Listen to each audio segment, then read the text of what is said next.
Hi అండి, అందరికీ నమస్కారం. Welcome to my channel. RBI మరోసారి రెపో రేటును తగ్గించింది. తక్కువ వడ్డీకి రుణాలు వస్తాయా? పెట్టుబడులకు లాభమేనా? మరి ఇన్వెస్టర్ల పరిస్థితి ఏంటి? ఈ వీడియోలో పూర్తి వివరాలు తెలుసుకుందాం. అసలు ఆర్బీఐ రెపో రేటును ఎందుకు తగ్గించింది?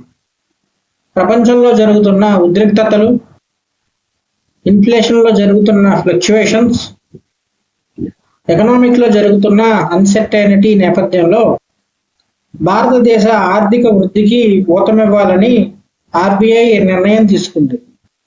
ఈసారి 50 బేసిస్ పాయింట్లు తగ్గించి, అనగా 5.50% ఫిక్స్ చేసి బ్యాంకులకు తక్కువ వడ్డీలో రుణాలు ఇచ్చేలా చేసింది. వడ్డీ రేట్లు తగ్గితే ప్రయోజనం ఏమిటి? లోన్స్ చాలా తక్కువ రేటుకి ప్రజలకు అందుబాటులోకి వస్తాయి. వ్యాపారాలు, తయారీ రంగాలు పెట్టుబడులను పెంచుతాయి. ఉద్యోగ అవకాశాలు మెరుగవుతాయి. ఈఎంఐలు తగ్గి వినియోగదారుల ఆదాయం మిగులుతుంది. ఖర్చులు పెరగటం వల్ల ఆర్థిక చక్రం వేగంగా తిరుగుతుంది. మరి బ్యాంకుల్లో ఇన్వెస్ట్ చేసే వాళ్ళ పరిస్థితి ఏంటి? సేవింగ్స్ అకౌంట్ మరియు ఫిక్స్డ్ డిపాజిట్ల యొక్క వడ్డీ రేట్లు తగ్గుతాయి. సాంప్రదాయ పొదుపు తగ్గిపోతుంది.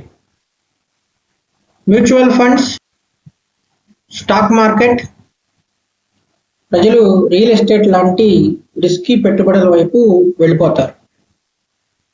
ఫైనాన్షియల్ మార్కెట్స్ బాగా శక్తివంతం అవుతాయి. అలాగే వాటిలో వాలటాలిటీ కూడా ఎక్కువగా చూస్తాం. అసలు రెపో రేటు తగ్గించడం వల్ల లాభమా నష్టమా? రెపో రేటు తగ్గింపు అనేది ఆర్థిక వృద్ధికి బూస్ట్ అవ్వచ్చు, కానీ బ్యాంక్స్లో ఎక్కువగా ఇన్వెస్ట్మెంట్ చేసే వాళ్ళకి ఇది సవాలనే చెప్పొచ్చు. బ్యాంకింగ్ రంగం కొంతమేర ఒత్తిడిని తట్టుకోవాల్సి ఉంటుంది. దీర్ఘకాలిక సమతుల్యత కూడా చాలా అవసరం. మొత్తానికి వడ్డీ రేట్లు తగ్గితే ఒక పక్క బాగుంటుంది, కానీ మరోవైపు సవాళ్లు ఉన్నాయి. మీ అభిప్రాయాన్ని కామెంట్స్లో చెప్పండి. ఈ వీడియో నచ్చితే లైక్ చేయండి, ఫ్రెండ్స్కి షేర్ చేయండి. మరిన్ని ఫైనాన్షియల్ అప్డేట్ కోసం మా ఛానల్ని సబ్స్క్రైబ్ చేయండి. Thank you.